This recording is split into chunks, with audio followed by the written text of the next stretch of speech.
The Denver Broncos are not tanking. This is a team that actually is going out and trying to win. Someone who has a coach who's like openly talking about how he hopes he gets into the Hall of Fame.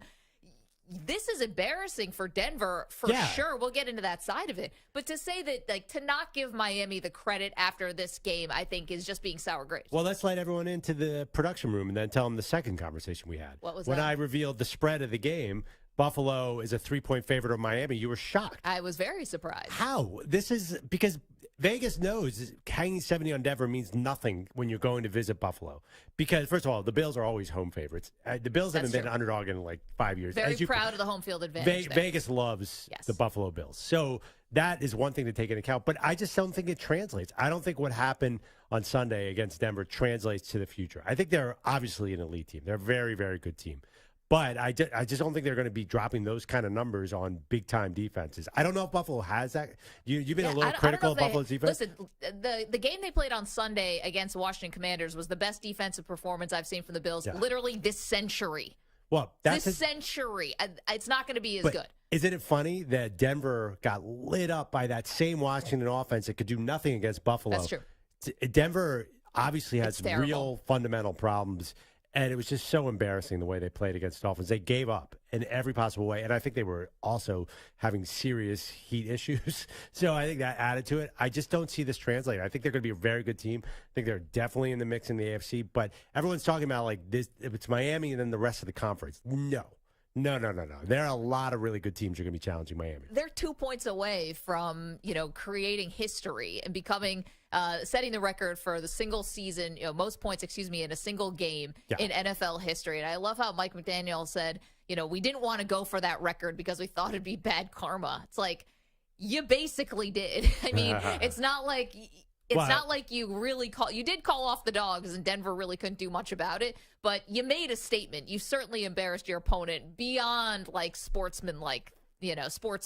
But I don't begrudge the Dolphins for doing that, and I would not have begrudged them if they had gone for the record. It's professional sports. Yeah, and obviously I think there is some background where the Broncos did not give Mike McDaniel an interview or something. He was a ball boy. Yeah, he was a ball boy. And of course, Vic Fangio. Yeah, there was a lot going on there. Fired. But honestly, they brought in Mike White, and they were trying to call off the Dogs. But anybody could have thrown a touchdown against the Broncos on Sunday. It was 7-on-7 football. There was no pressure on Tua the entire game. He obviously did whatever he did. But it wasn't just that. You could not tackle the running backs. They could not make a single tackle.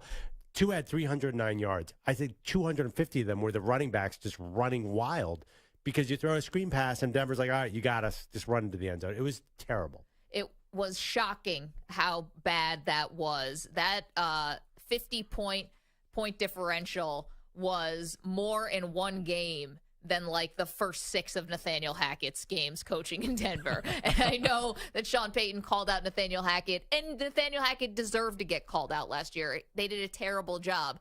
But talk about bad karma. It's like it's all come back around on Sean Payton. I know this is supposed to be a Miami conversation, but this has all come back around on Sean Payton, right? Because he came in talking really tough, saying, we got to get rid of Russell Wilson's personal trainer. He can't have an office anymore. You basically took away his parking spot. And now Russell Wilson, I don't know if he's looking for a reason to bench him or whatever. I do not think Russell Wilson has actually been the biggest problem for Denver. I don't think he's top 10 problems.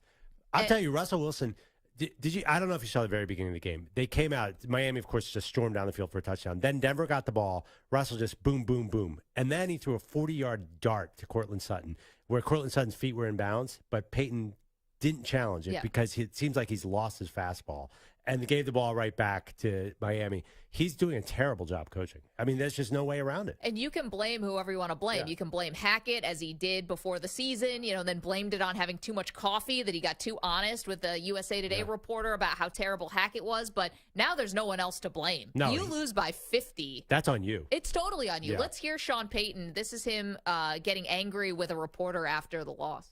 You said it's embarrassing, but this is kind of an historic game. I mean, it's I'm more. third time the team has scored 70 points over 700. What's the question? What's the question? How do you feel about it being I just finished telling you. Historically embarrassing. Next question. I mean, it's like you got to take the medicine here. You got to stand up there and take every question.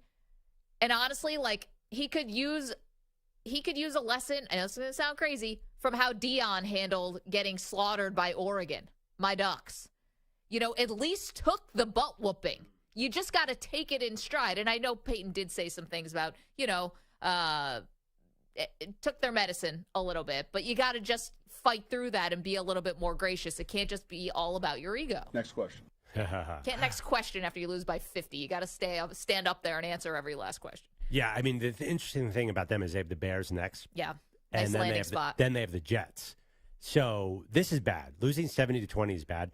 Losing to the Bears or the Jets, that'd be really bad. Like, he can't get a mulligan and just say, you know what, this was the wrong team, I'm going somewhere else. I don't know. I mean, no, you can't do that. You signed on, and you wonder, like, what's going to happen next, right? Yeah. So maybe they do beat the Bears. The Bears got blown out in Kansas City, and no one even noticed. The best thing that happened to the Bears on Sunday was what? Well, Travis Kelce, Taylor Swift. Yeah, Taylor Swift showing up. Well, some people people notice. Who are they playing again? There are a lot of Bears fans in this world, and they certainly notice it, and they are certainly getting tired. I think they were honestly thankful that Taylor Swift showed up. Yeah. It's like maybe no one will remember this as us getting our butts whooped by Kansas City, that we were the opponent. They're just going to remember this was the time that Taylor Swift showed up at the Chiefs game. Absolutely. But one thing, if they beat Chicago, which they probably should, but they might not, then they have the Jets in Denver. If the Jets win in Denver. They won in Denver last year. Yeah, was that the if they win in Denver against Sean Payton, then this is bad. I mean, that's the real bad really karma. Losing to Hackett. I just think we need to do a lot of what's the property? Associative property. Just the fact that Denver got, their defense got killed by Washington. Washington has one of the worst offenses in the NFL. You have to judge this game differently because Denver's defense is just historically bad right now. And I'm sorry, Vance Joseph used to be a good defensive coordinator. It doesn't seem like he has any idea where the ball is going to go now. I'm very confused by the whole thing. I think it really goes to coaching. 855-212-4CBS, 855-212-4227. We want to say hello to the Weedos and the Purple Drinkers. Missed you guys yesterday. You want to watch the show, youtube.com/CBS Sports Radio is where to do it. We say hello to our amazing CBS Sports Radio affiliates across the country. Of course, you can listen to us on the free Odyssey app or SiriusXM channel 158. Okay, lots more to do, including reaction from last night. I'm surprised you're not gloating a little bit more after last night. Beating Baker Mayfield and the Bucks? No.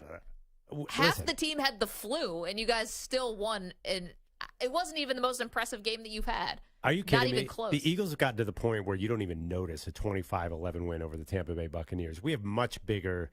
I went there. Yeah, well. We have much bigger fish to fry. We like the Dolphins. No, we basically have not played the perfect game, but I'm so happy with the fact that it's such a run defense team. That's how you win Super Bowls. They're an amazing running team. They're the best running team in the league.